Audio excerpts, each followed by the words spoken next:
Selamat sore, good afternoon everyone. Selamat Ramadan semua dan terima kasih sudah melewatkan ngabuburit berpuasa. Selamat berpuasa bagi semuanya. Saya akan setelah ini saya akan lanjut dengan bahasa Inggris. Hello everyone, I'm Farah Wardani, your host of the program Reconnect, Recollect, Connecting Culture, Art, Science through UK Indonesian Museum Collections. Reconnect, Recollect is a series of research seminars and creative lab program that create dialogues and connect expertise between a range of heritage practitioners, artists, curators, researchers from UK and Indonesia. It is made possible by British Council Connection to Culture Grant 2023. So I would like to give special thanks to Director General of Culture of Indonesia, Museum and Cagar Budaya and Indonesiana.tv, as well as most especially Science Museum Group London for this collaboration. This is our session 1 of Reconnect Creative Lab, Reimagining Museum Narratives through Digital Co-Creation with specific topic, museum collections in a platform world, connect, engage, co-create. Our speakers, Stefania Zardini and Simon Popo. I also like to welcome here our selected participating artists and curators who will join us at the closed workshop session later after this public presentation. So there's Alin, Bob, also Noon here, and I think like I cannot say hi, mention everyone. Yeah, I'll see you guys, catch up with you later. And before we start, I would like to introduce our speaker. Stefania Zardini. Stefania Zardini Lacedelli is a postdoctoral research fellow at the Science Museum Group within the Congruence Engine project. Her research explores how digital and sound culture are transforming museums, introducing new curatorial practices, forms of heritage, and ways of engaging audiences. Her Art and Humanities Research Council funded PhD at the University of Leicester investigated the role of sound culture on the emergence of a new museum conceptualization, the platform museum, a distributed post-digital infrastructure where heritage is co-created with different communities. Alongside her academic career, Stefania guided more than 100 museum professionals in both UK and Italy in the design of online collections, sonic narratives, and digital participatory projects. In 2019, she received the M4C Cultural Engagement Award for the impact of research in the heritage sector, and in 2021, 2 Grammy GLAMI Awards were given to the Sonic Friday Project, designed at the National Science and Media Museum in Bradford as part of PhD research. Stefania is here with Simon Popo from University of Leeds, who's going to introduce one of their output of the project, the platform Young. So I hand over to Stefania to carry with the presentation, and Simon as well. Okay, Stefania. Thank you, Farah, and good afternoon, everyone. I'm very happy to be here and especially to be part of the Creative Lab. And I would like to thank you, Farah, Scott, Lithin, and everyone organizing this beautiful seminar and the lab. Exploring new relationships with museum collections and new ways of conceiving museum narratives has been for me a key area of research and experimentation. So I'm really happy to share with you over the next couple of days this experience together with my colleague Simon Poppel from the University of Leeds today, and tomorrow with Fabiana Fazzi from the Ca' Foscari University of Venice. So I'm going to share my slide. Let me know if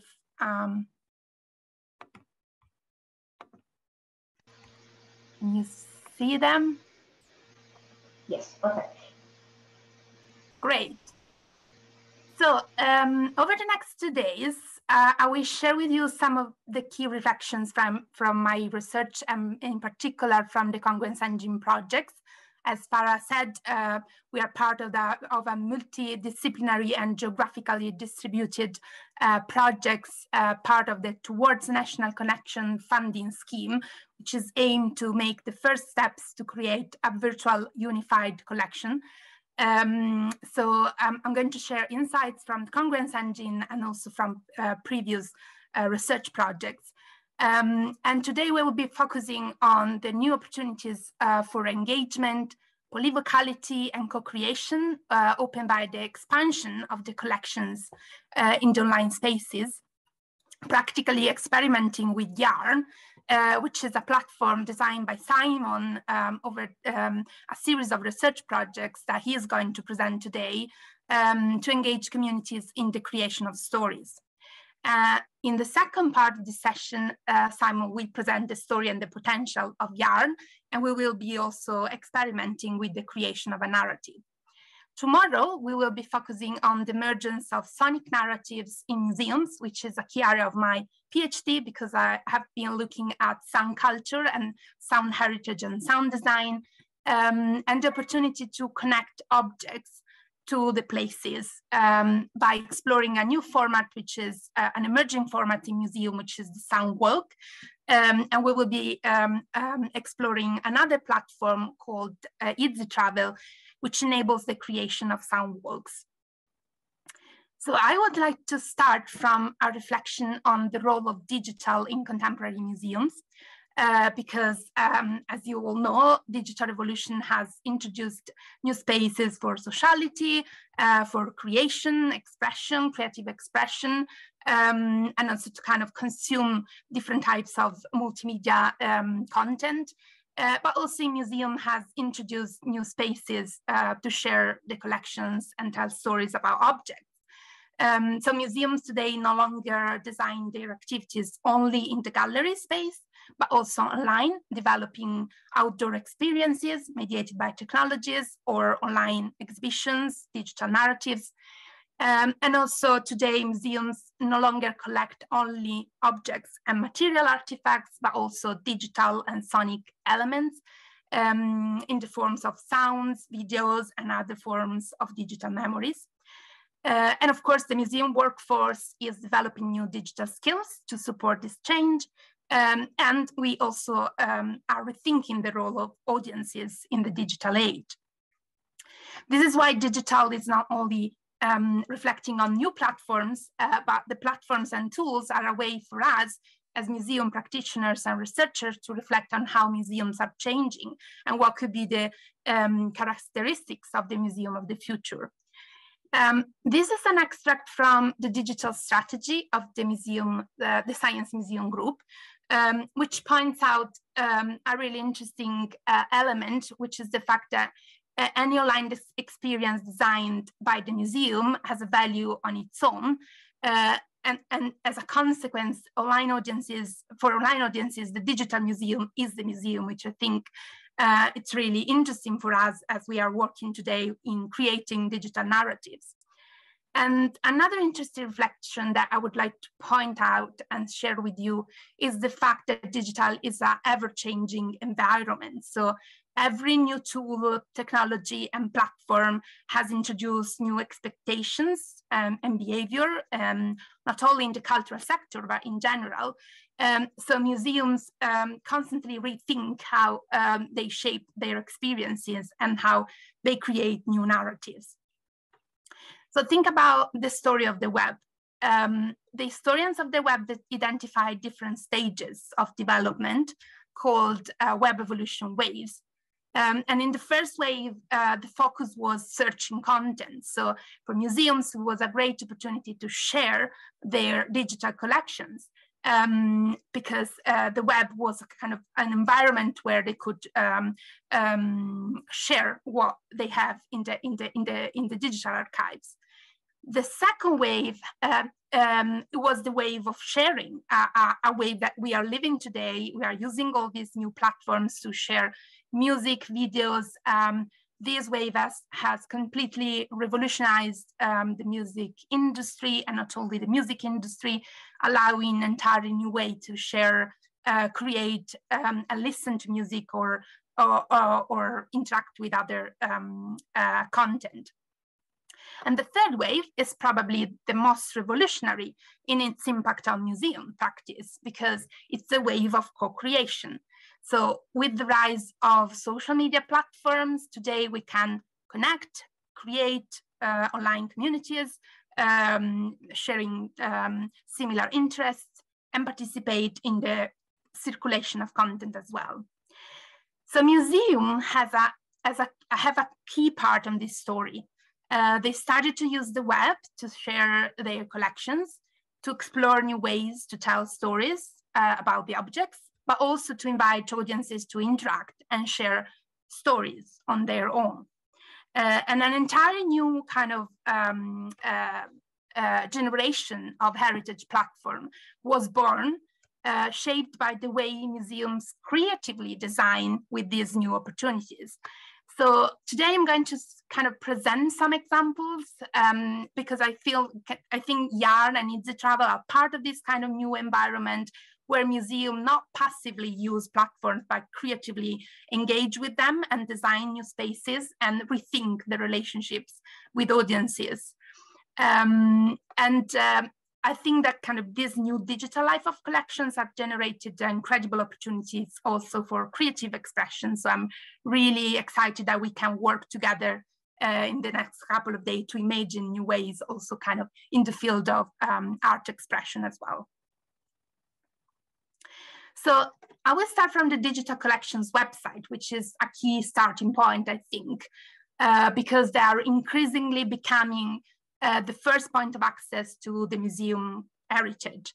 So over time, these sections, this is an online website dedicated to the Science Museum Group collections.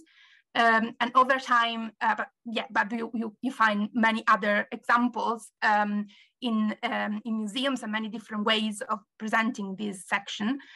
Over time, they tend to kind of grow the more items are being digitized. And some museums have also started to develop dedicated online narratives. So not only to present the kind of catalog item, but also to kind of create stories around them. And this is the example of, this is the case of the objects and stories section of the Science Museum Group, where you can find stories created from curators and researchers, but you can find similar narratives in museum websites or museum blogs, where very often volunteers and anyone interested in kind of creating a stories and has a passion for a topic can develop an article or a story related to an exhibition or to a museum experience. So museums can also have also designed these spaces as a kind of co-created and co-curated spaces. So this is, for example, the platform designed by the Rijksmuseum, where user can create their own digital collection of artworks from the Rijksmuseum and create their own personal thematic gallery and interact with each other.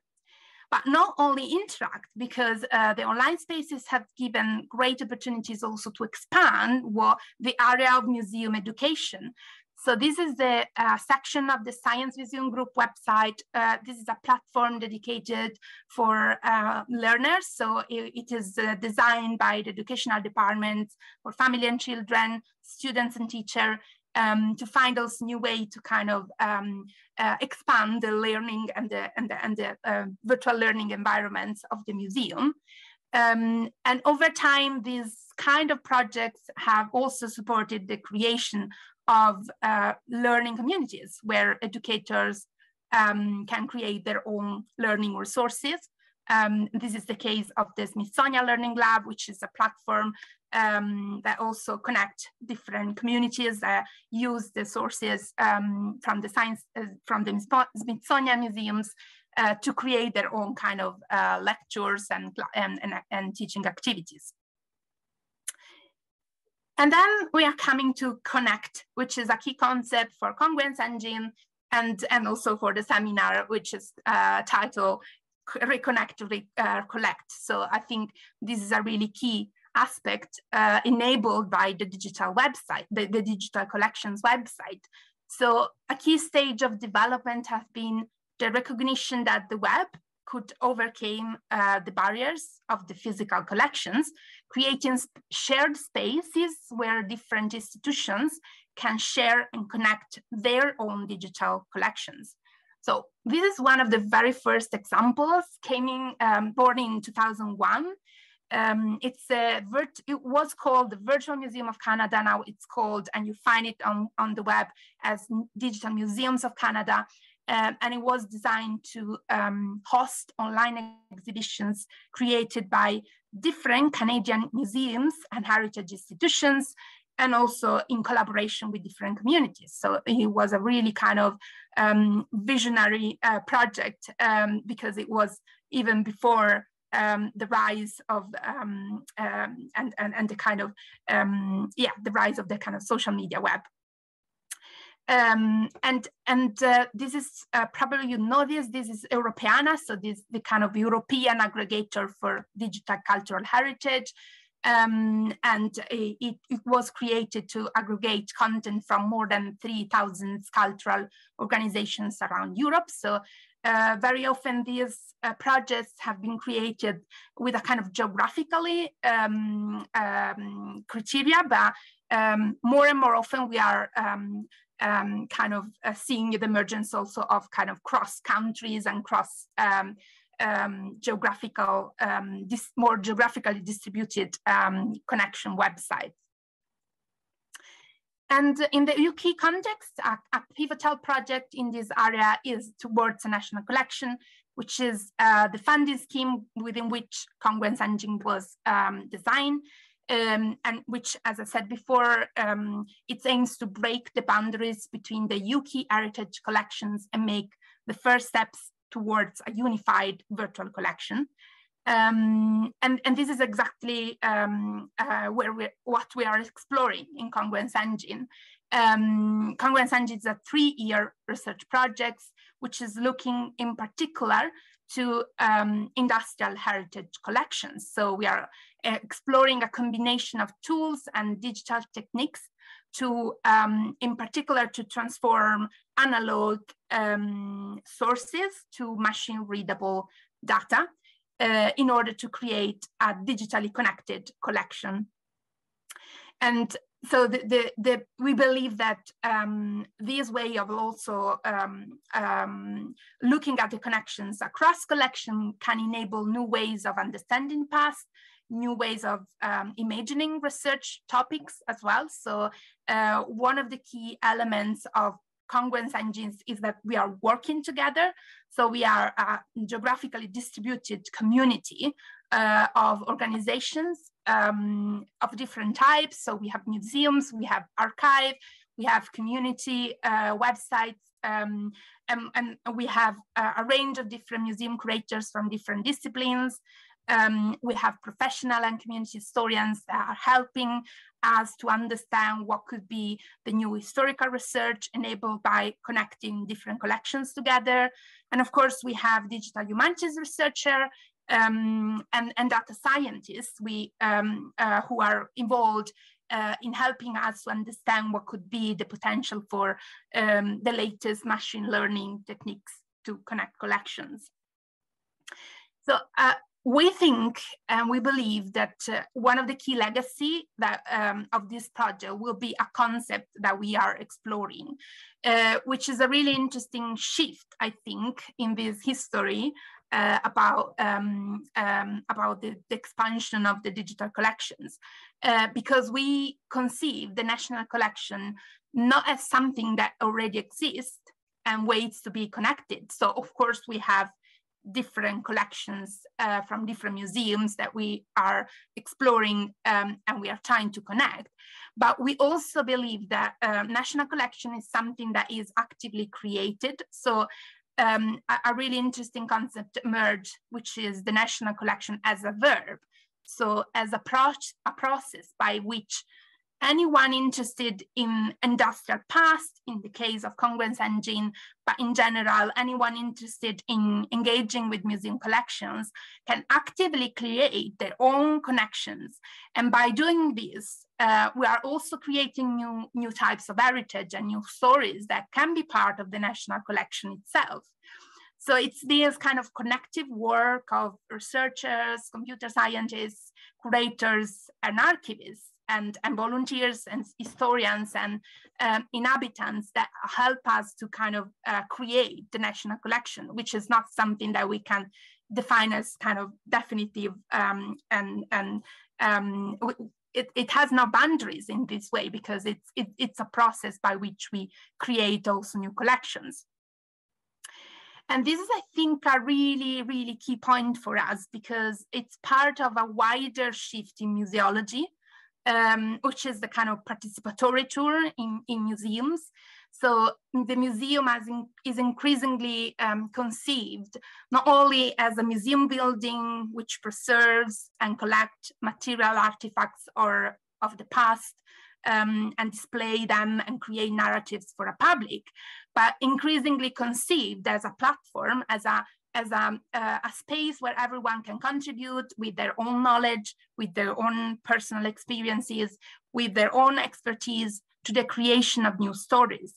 This is why the vocabulary we use in museum today is changing. So we use co-creation to talk about the narratives, contributors or participants to define what first was defined as visitors or audience, which imply a kind of passive, a more kind of passive relationship with heritage and museums.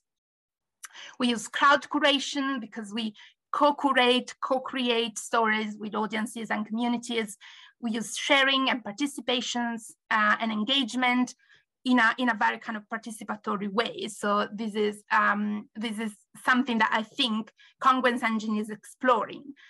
And this is why there is an emergence of new types of platforms and new types of museum.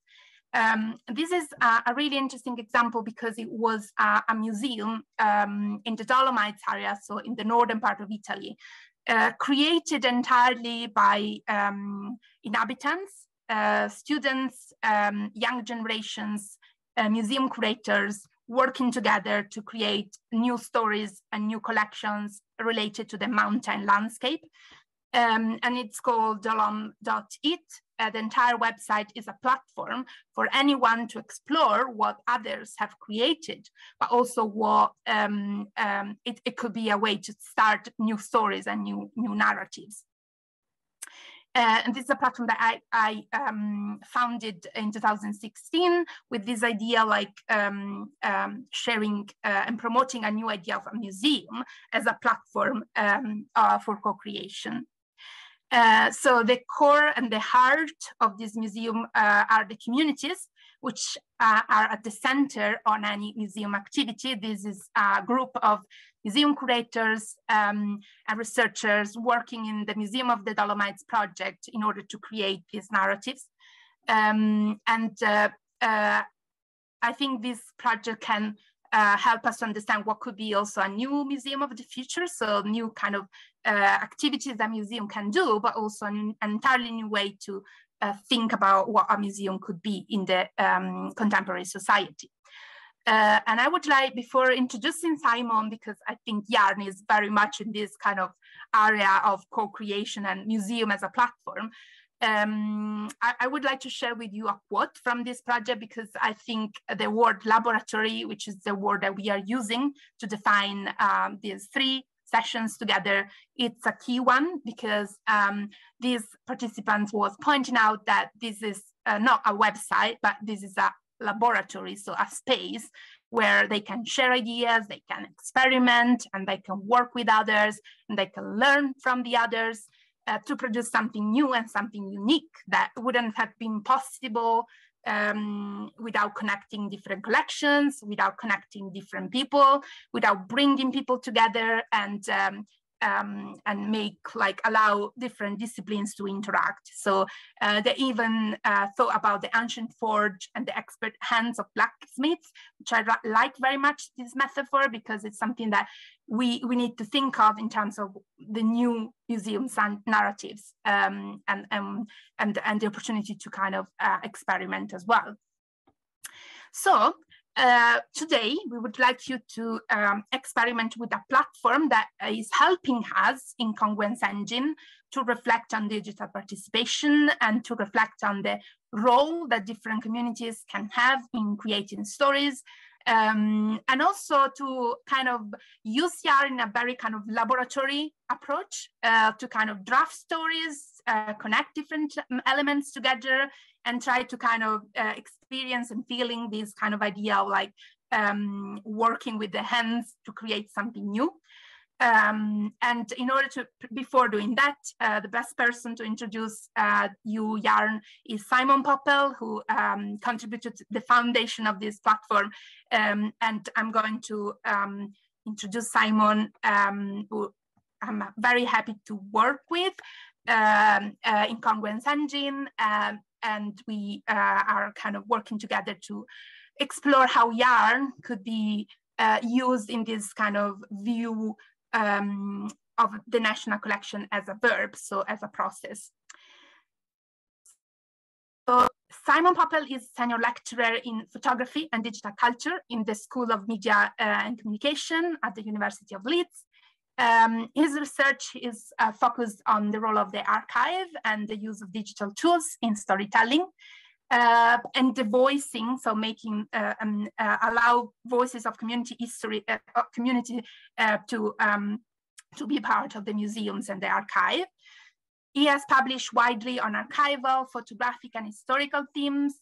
And the role of memory is central in his work, and he teaches photography, history, and theory with a focus on the making of meaning through photographic practice. Simon has worked with a range of community and arts organizations, charities, and educational institutions, and national institutions, including the BBC, the BFI, and the Science Museum Group, and has led several ARC-funded projects in this area, including the one that allow Yarn to be created. He is currently the co-investigator in Congruence Engine, exploring and is responsible for digital translation of archival resources for community partners. So I'm handing over to Simon. And yeah, if you have any question, please use the chat. We can have a little bit of discussion together, both from questions about the first part and the second that Simon is going to share with you. Well, thanks very much for that very kind introduction, Stefania. And I've also just become the academic lead for the university on digital creativity and cultures as well. So I'm working more and more in the area that Stefania has just been mapping out for you.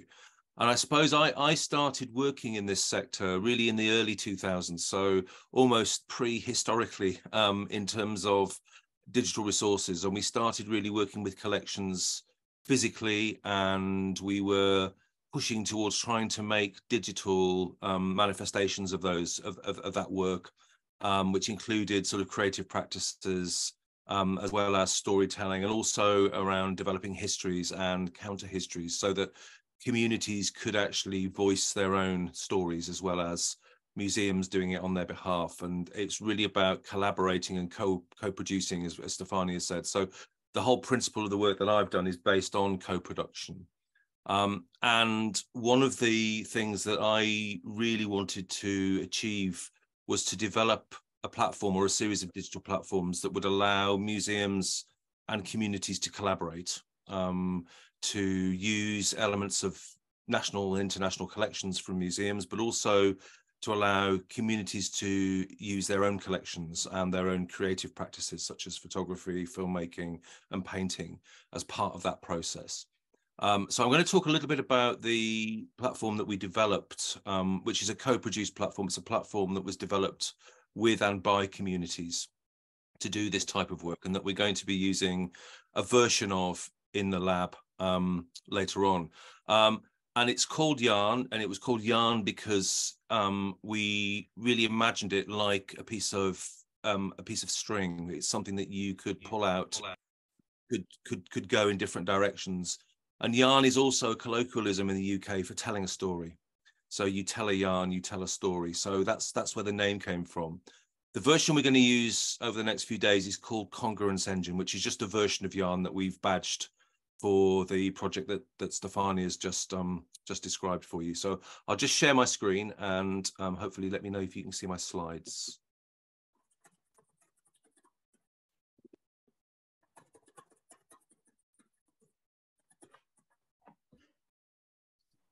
Yes.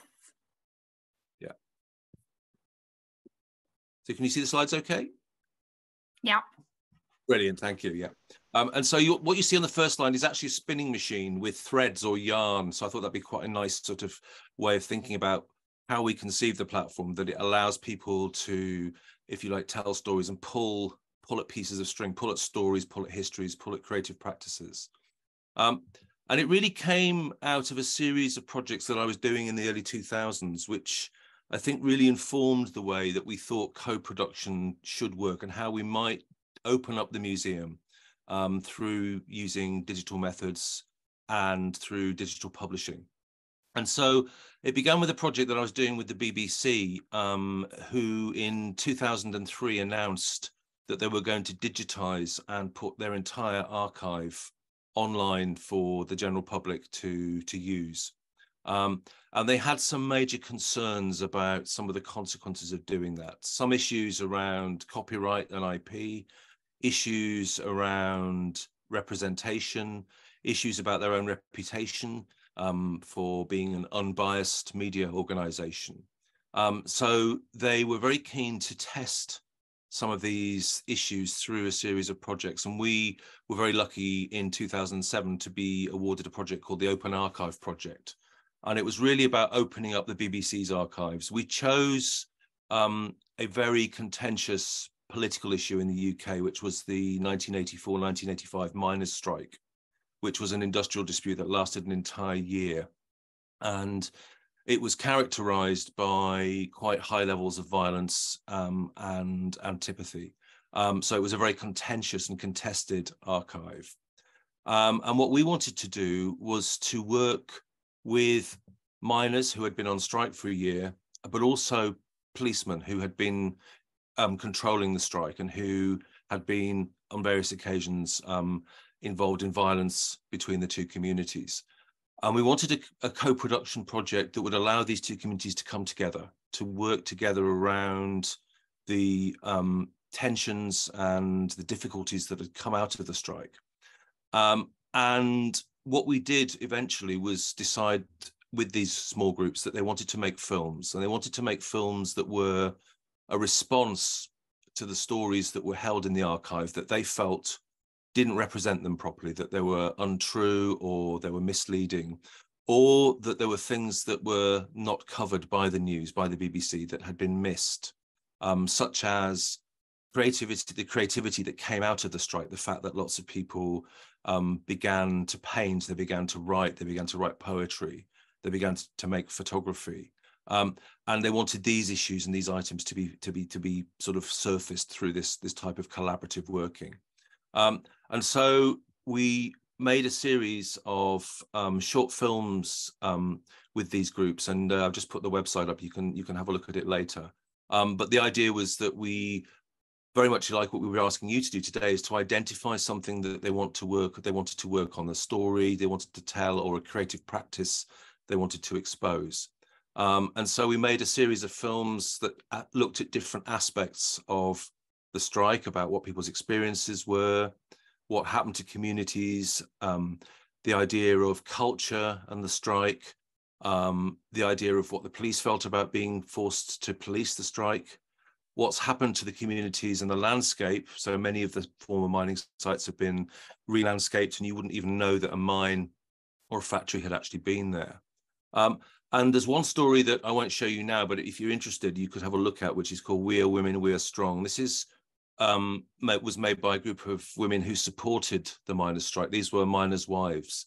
And it's very interesting in the way that they use cultural objects and things that they've made themselves to tell this story. So if you want to see how people started to use objects collaboratively, then this is a sort of good example of it. So I'll let you have a look at that in your own time.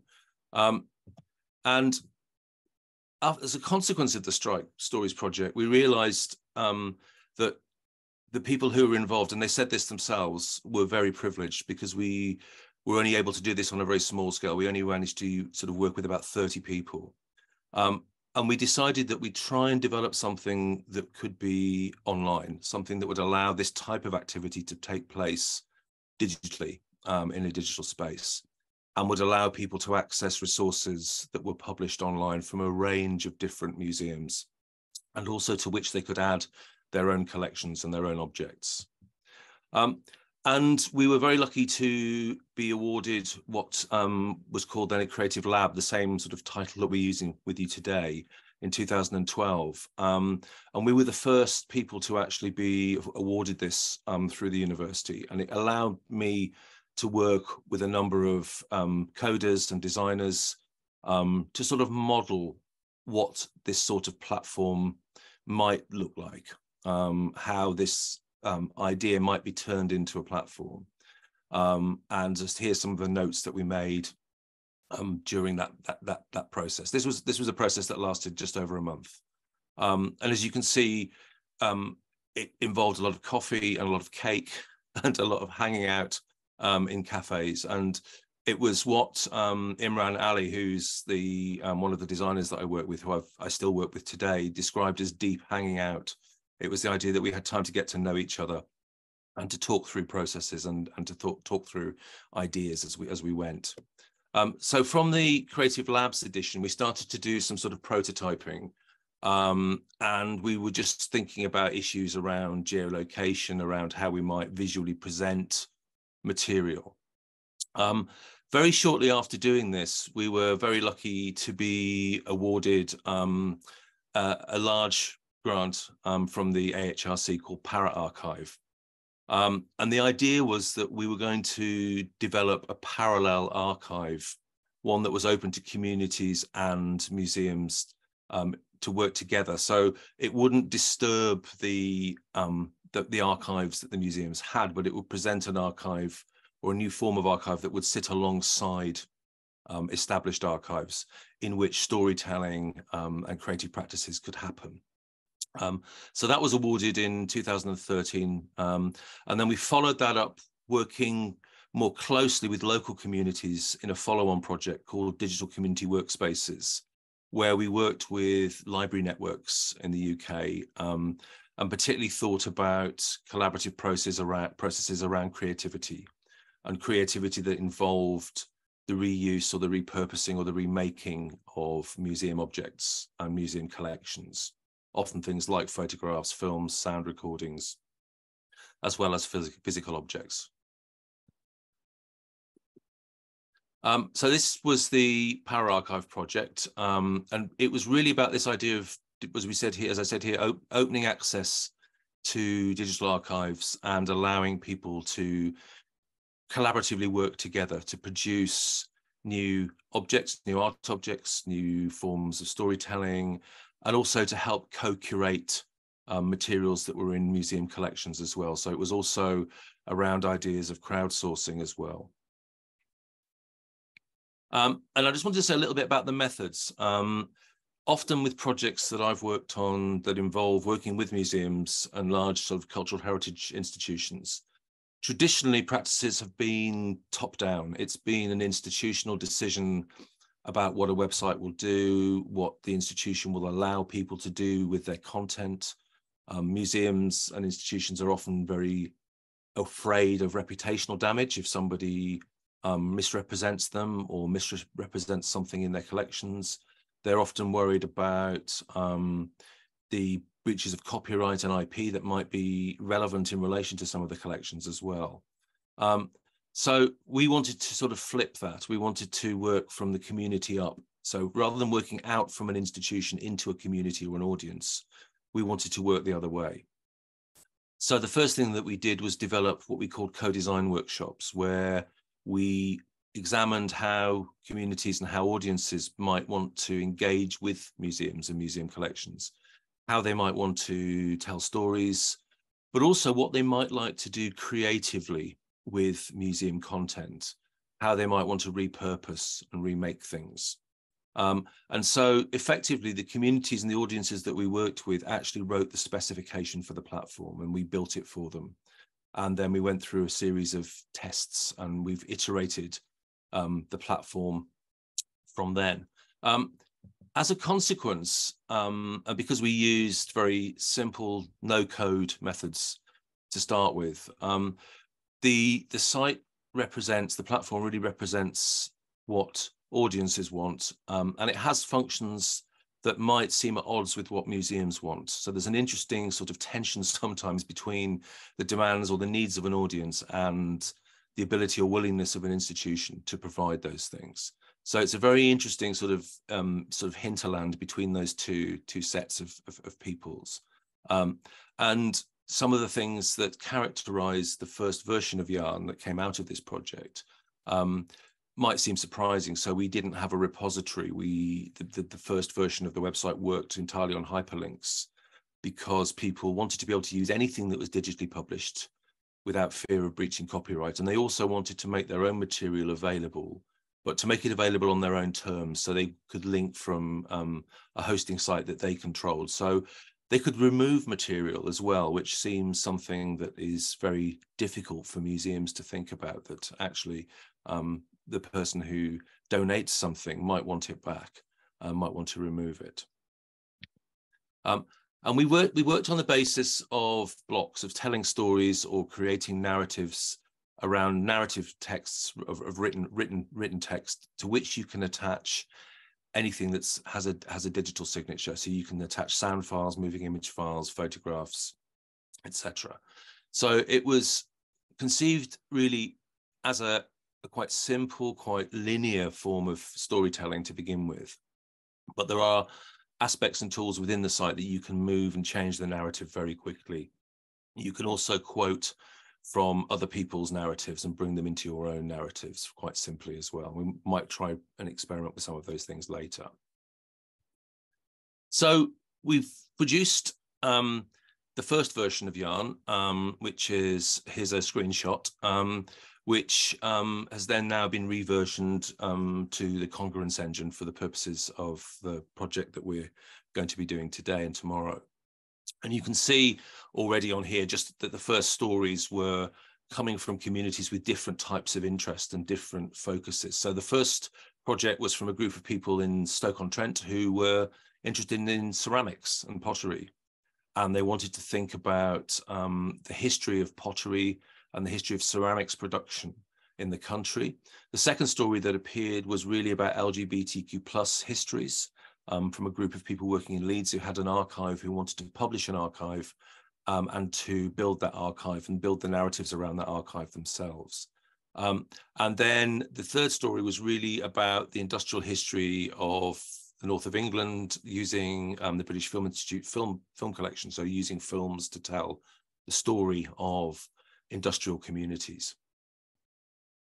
And I thought this was an interesting quote. I wanted to use this. I mentioned Imran before. Imran was our lead designer and developer. And obviously over the past 10, 15 years, I've worked very closely with Imran. He's a very interesting and very open person.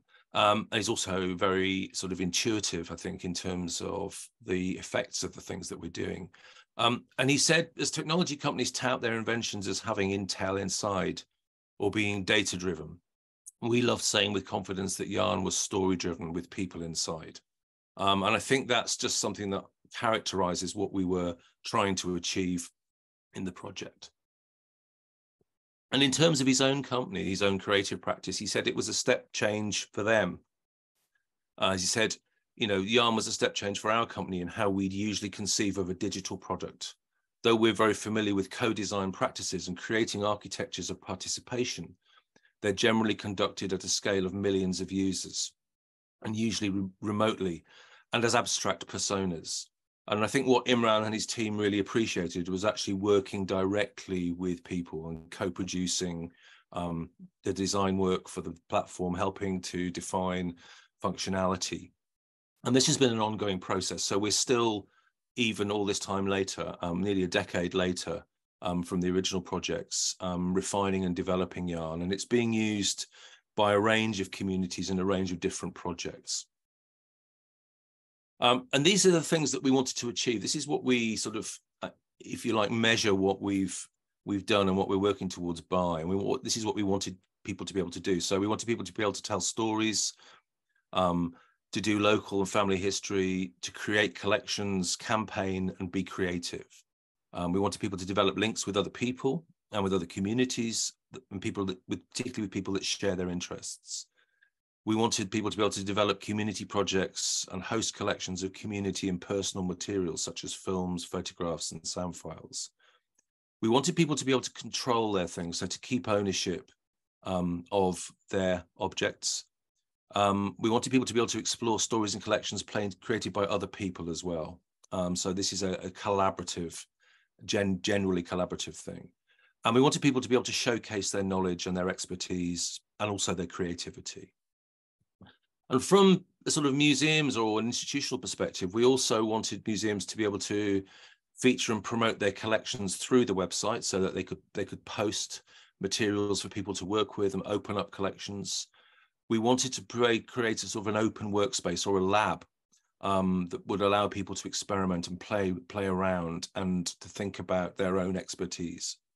We wanted museums also to be able to potentially gather metadata and receive analytics about who's using their collections and what they're doing with them, because it might help them better plan for digitization projects and prioritize areas that people seem to be wanting to work with.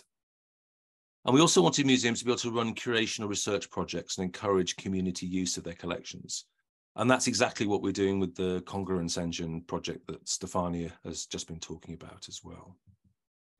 So Yarn, as I said, was really in its first iteration, looking at trying to think about what the potential of the platform was, thinking about who we could bring into dialogue with each other. So to how we can bring museums such as the Thackeray Museum, from some of these stories that you can see on the screen, which is a medical museum in Leeds, to a range of communities, including people who had recently arrived in the UK, who come from very different traditions of healthcare.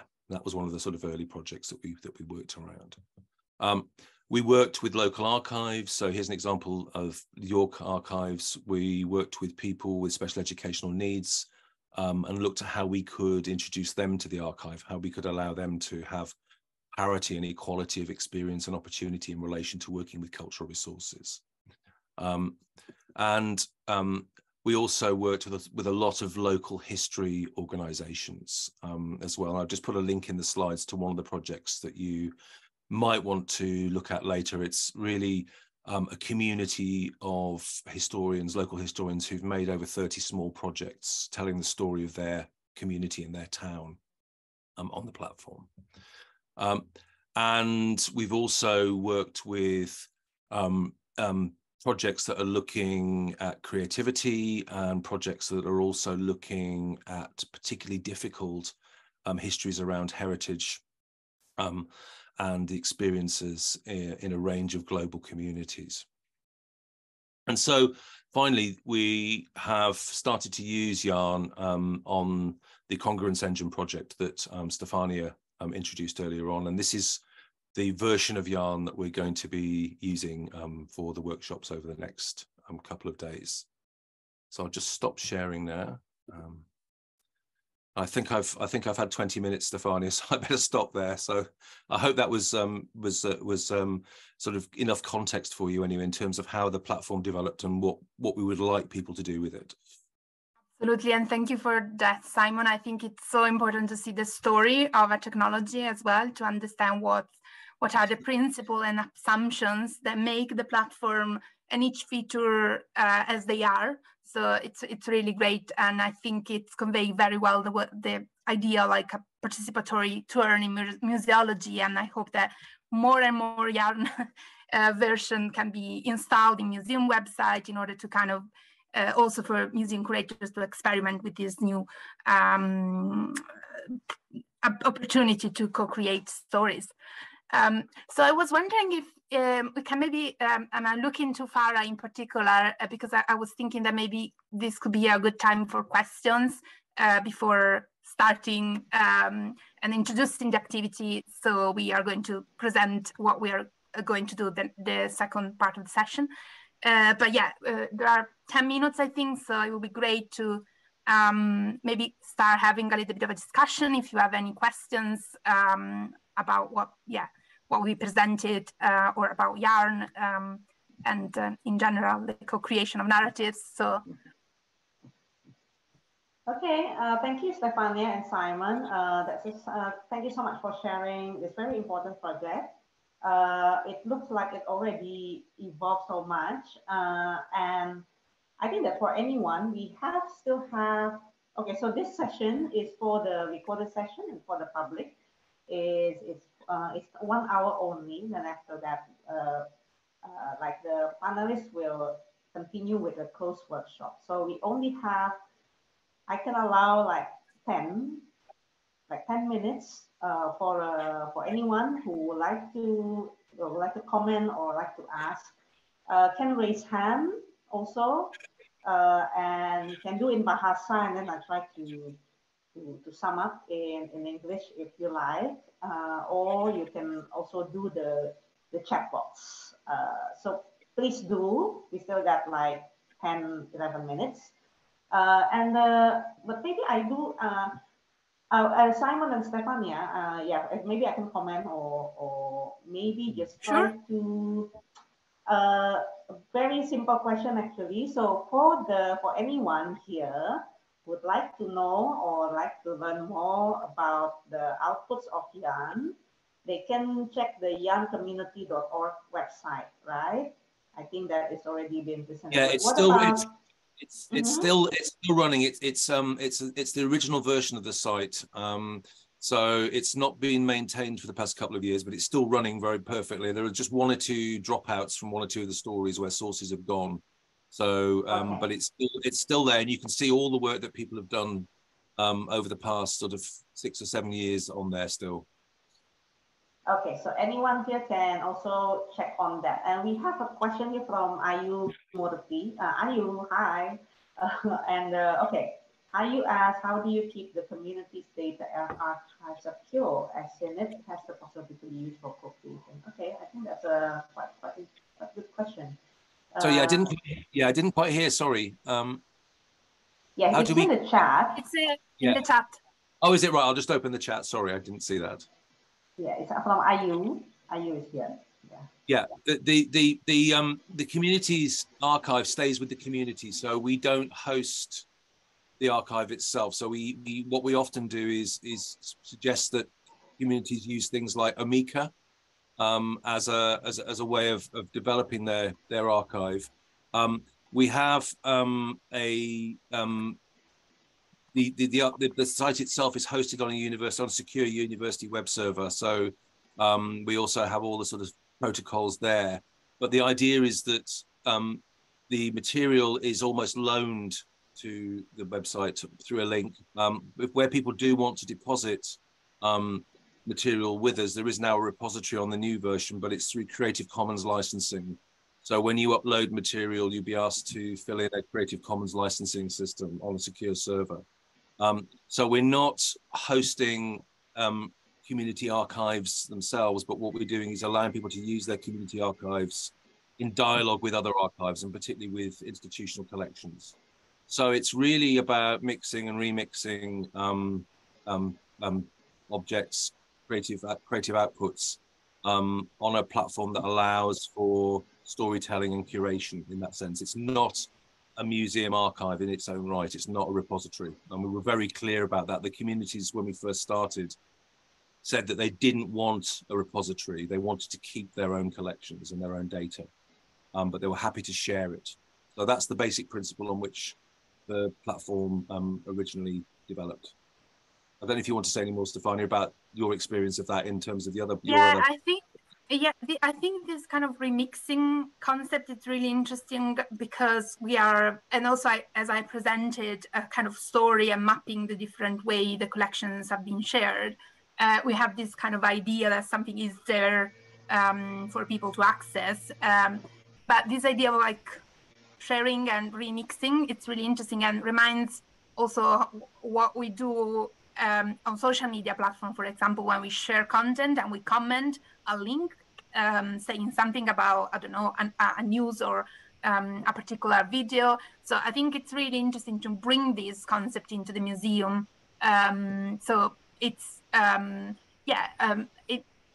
it's a little bit difficult to talk about it without seeing, but we are going to show the future in a moment when we are going to start the activities. So that basically a story is divided into different passages, and each passage can be kind of brought into another story. So the original content is kept, but you can still add on it. So it's a way also of a kind of not only share a museum content and write a story on it, but also build a story on the top of other people's stories. So it's a very similar mechanism to what the social media environment have enabled. So I feel it's full of opportunity to be explored. And I think just to go back to the question, I think also if you're thinking about materials that you've created yourself or a community has created, the sense is that you can make them available as a hyperlink, which you can remove at any stage if you change your mind, or you can make it available through a Creative Commons licensing where it's a not-for-profit. You agree, people who use it agree not to financially exploit it, and there are quite severe penalties for that if they do.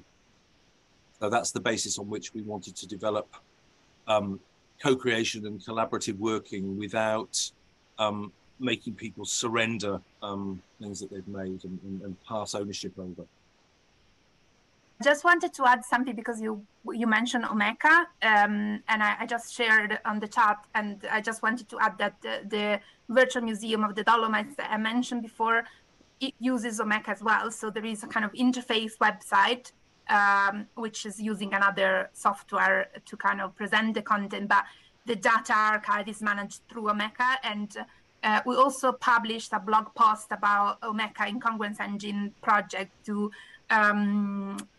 to explore this platform as a way to kind of enable museum archives and community archives to be created, because it's a really great platform for small kind of community projects that needs to have something secure and all the features of data management system, but they might not have the funding to create their own content management system because they might not be a kind of structured institution with their own funding. So it's a really great platform to explore for communities that want to create their own archive. And we also use it. We also used in the Dolomites project. And it's an archive that's been a system that's been running quite a while, and it seems to be very robust, very secure. There don't seem to have been any data breaches at all with it. And communities own their own version of it. They host it and control it, so they have complete control over their data through that. Okay, is there any other question? Probably. We still have 2 minutes. Okay, yeah, thank you, Ayu. I think my question is more like when we were discussing when during our preparation for this session, that you have been working with artists as well, right? Like sound artists and like new media artists to work on these platforms to create their their like work, for example, like for that. Like maybe you can share more about that. So then, because we have participants here actually like of creative practitioners as well, and also actually like probably also then issues of artistic license or like the maybe then like, because we're talking about storytelling, so in a way that like accuracy or the rigidity of the let's say for the story and how do you deal with that, because it can be very open, right? So maybe it's very open, and we're not.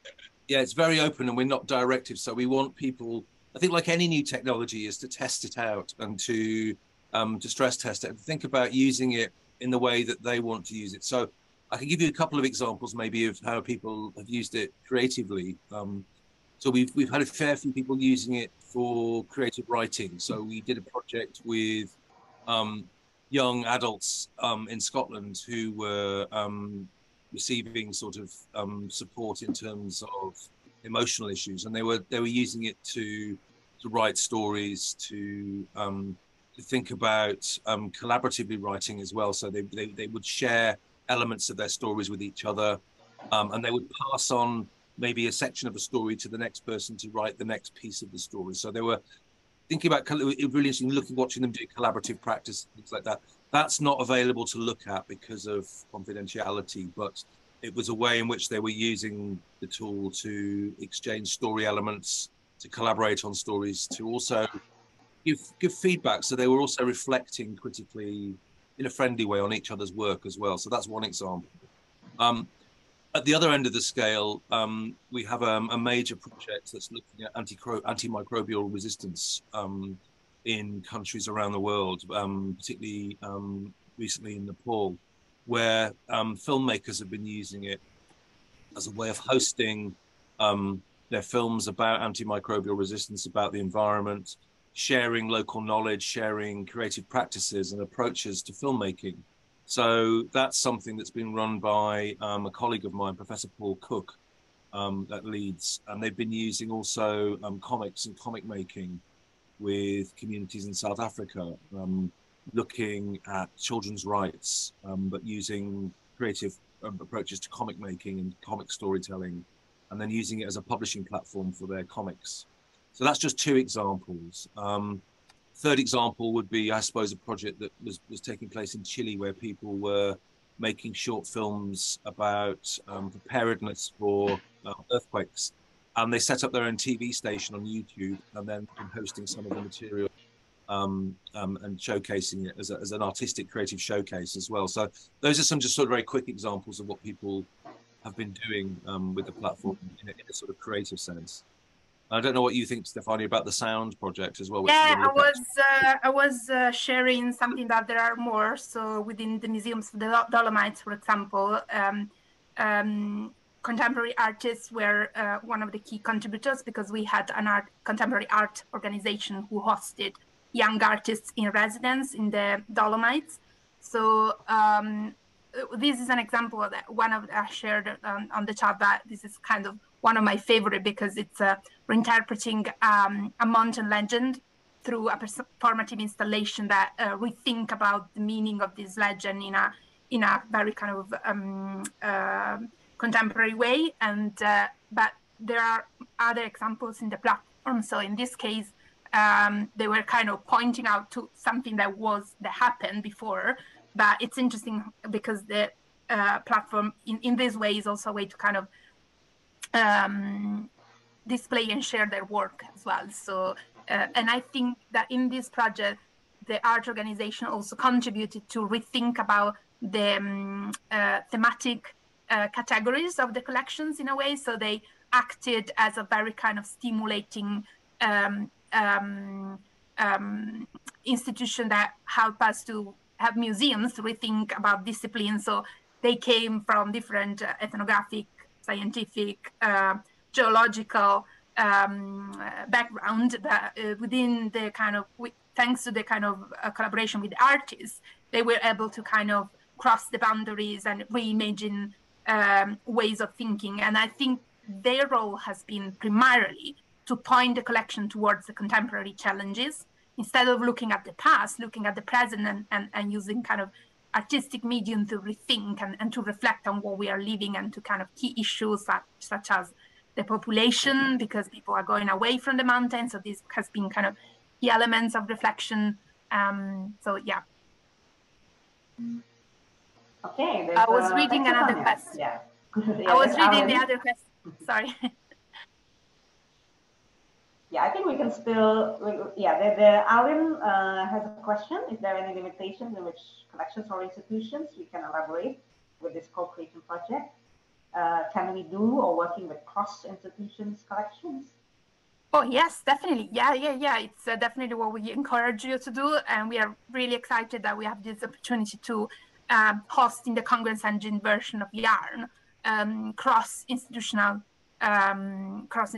stories. So you are very much encouraged to think about the connections between different collections, but also with your own kind of experience, and with maybe also place-based heritage, or anything that you feel might be part of a story that goes beyond boundaries. We want to break the boundaries and go beyond boundaries and just experiment with multiple ways of using digital as an artistic medium, which is something that I'm really looking forward to see what we can do, what you will be doing in these couple of days. And I think what's also really interesting is I'm really interested in people's feedback and feelings after having done it, because we're constantly trying to change the platform and develop it. So if there are features and functionalities that would make things easier for people, or things that you think are difficult, do let me know, because we're constantly talking and trying to iterate the platform to make it more and more accessible and usable. Yeah.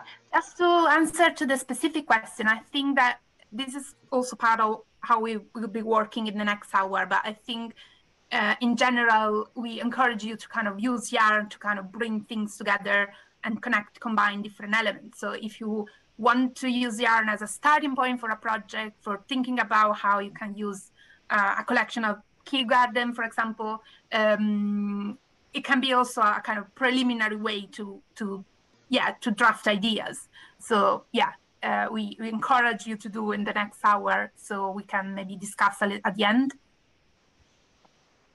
Okay, I think we can save Alin for the closed workshop that will be done like later on. I think that we have already run out of time. Sorry everyone, but this is actually like a public introductory session.